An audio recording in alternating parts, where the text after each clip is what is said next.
Nova composição da Câmara Municipal de São Paulo, na entrevista do dia com Maria Lídia Flandoli.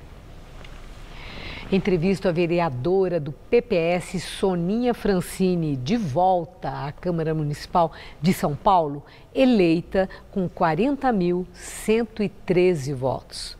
Parabéns, Soninha, por a sua eleição. Obrigada. É uma bela votação. Faz tempo que eu não ganho eleição, né, Não, e você vê que a persistência traz resultado.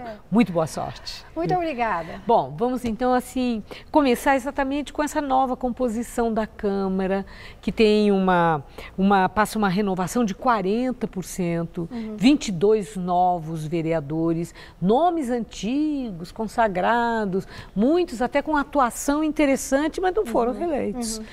Vimos isso. E o destaque para as mulheres, né? 11 mulheres vereadoras, que é uma coisa que também chama a atenção, que equivale a 20% das cadeiras da Câmara. Eu quero ouvir de você, se você identifica um avanço político nessa nova composição da Câmara de São Paulo.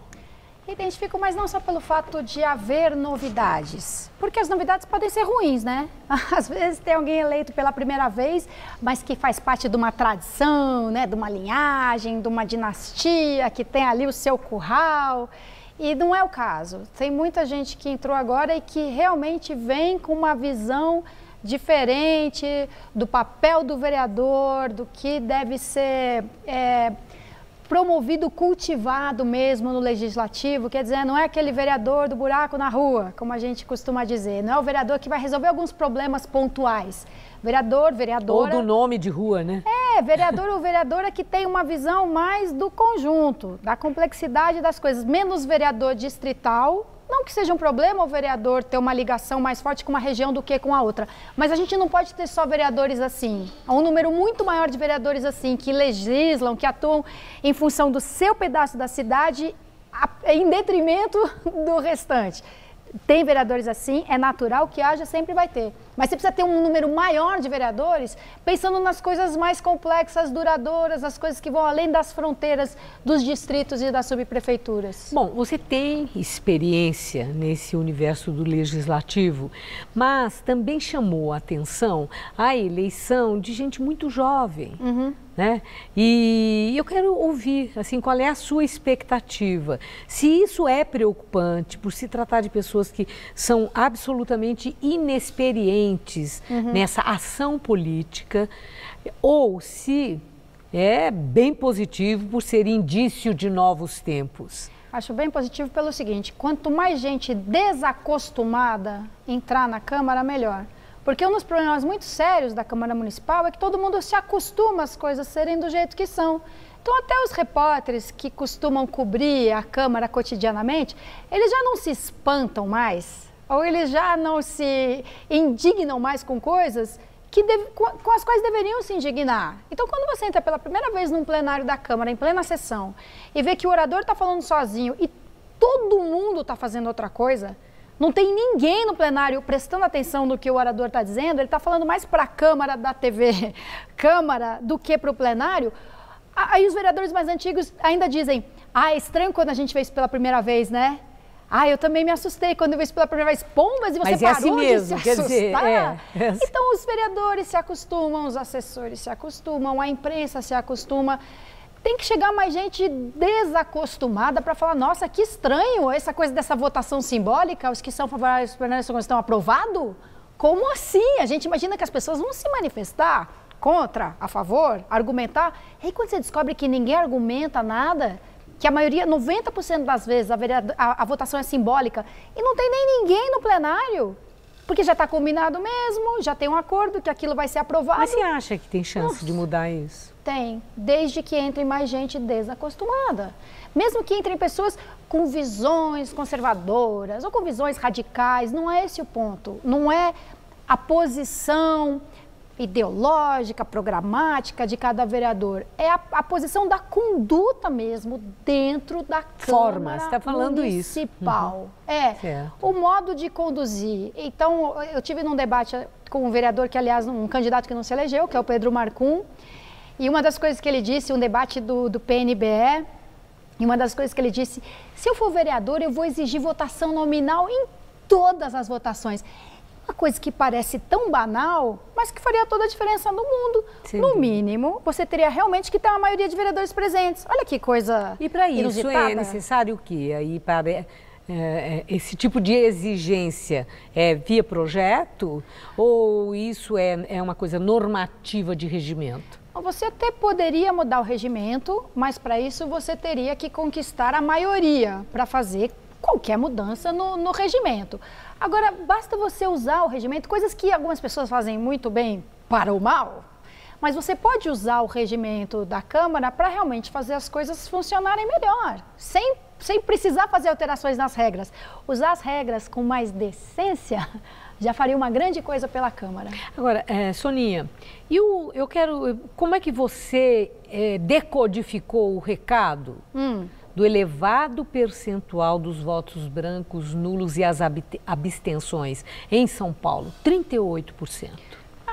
Essa proporção vem crescendo a cada eleição, né? Na última eleição presidencial, a Dilma se elegeu com 38% dos votos do total de eleitores.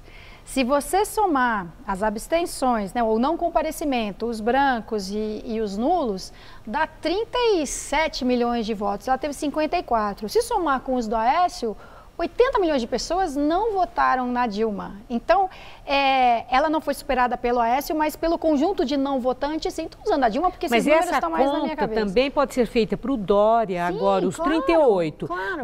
Mas todos aqueles que votaram nos demais candidatos, isso dá 70 e pedras. E aí? Eu pergunto a representatividade daquele que foi eleito. Ela fica comprometida?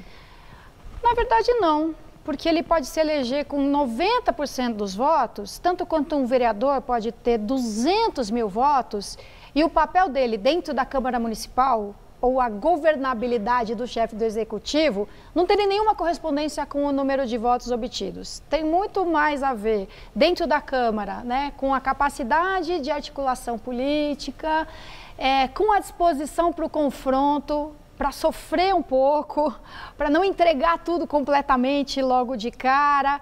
Isso é que vai tornar o governo dele, a governabilidade, mais fácil ou mais difícil. Então, não é quantos votos ele não teve, mas sim o quanto ele vai responder aos eleitores dele e aos que não foram também.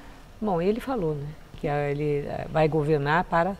Todos dizem, né? Tem que ser verdade. Tem que ser, exatamente. Agora, Soninha, eu vi no seu blog, gabinete, né? Tal, muitas imagens das ciclovias, né? E eu sei que você é uma usuária de ciclovia, você sempre usou a bicicleta, tudo isso. E você mostrou, né, o estado crítico de muitas das ciclovias em São Paulo, fez duras críticas, mas... afinal, a cidade ganhou ou perdeu com essa marca que Fernando Haddad deixou, as ciclovias? Eu acho que os ciclistas, por incrível que pareça, mais perderam do que ganharam. Porque é o seguinte, a gente vinha na construção de uma cultura favorável ao compartilhamento do espaço público. Então, a gente vinha advogando em favor da convivência possível, desejável e necessária entre os veículos motorizados, as bicicletas, os pedestres, o transporte coletivo, o transporte individual. Então, isso é uma construção. Eu acho que ninguém discorda de que houve uma mudança cultural em relação à possibilidade de se usar a bicicleta como meio de locomoção na cidade. E a ciclovia não é um bem? O problema foi o modo como elas foram feitas, que acabaram trazendo aversão à bicicleta, pelo simples fato de elas serem, de serem implantadas sem diálogo, de uma maneira autoritária, sem planejamento. Quer dizer, quantas pessoas na cidade têm o direito de dizer para que fizeram uma ciclovia aqui? Muitas. E elas podem ter razão, quer dizer, não é o fato de ter poucos ciclistas que faz com que uma ciclovia possa ser considerada desnecessária ou inútil. Mas sim, uma ciclovia pode ser desnecessária e inútil, isso causa nas pessoas... Depende do lugar, depende... Claro, existe uma lógica para você implantar uma ciclovia. Não é toda via que precisa de ciclovia, não é toda via que que exige uma ciclovia, em que é desejável uma ciclovia. Isso tudo foi desconsiderado. Então, a gente que era indiferente ao uso de bicicleta e que agora odeia, que tem aversão à bicicleta. A gente acabou criando Isso tem que ser revisto? Claro que sim, claro que sim. Quer dizer, em manutenção das ciclovias e expansão? Tem que ser, algumas não tem que ser mantidas. E olha, eu vou te falar, o próprio secretário de Transportes, quando anunciou, vamos fazer 400 quilômetros de ciclovia, ele mesmo disse, e depois que tiver mal feito, a gente desfaz. Vê se isso é critério para você sair implantando alguma coisa na cidade. Faz de qualquer jeito, desfaz se for o caso. Bom, eu agradeço a sua entrevista. Nós teremos muito a conversar. Espero que você volte já no exercício, né, do cargo, para tratarmos dessas questões pontuais da vida de São Paulo. Muito obrigada, Soninha. Como eu disse no início, muito boa sorte. Fiquem de olho na gente, nas 55 vereadoras e vereadores.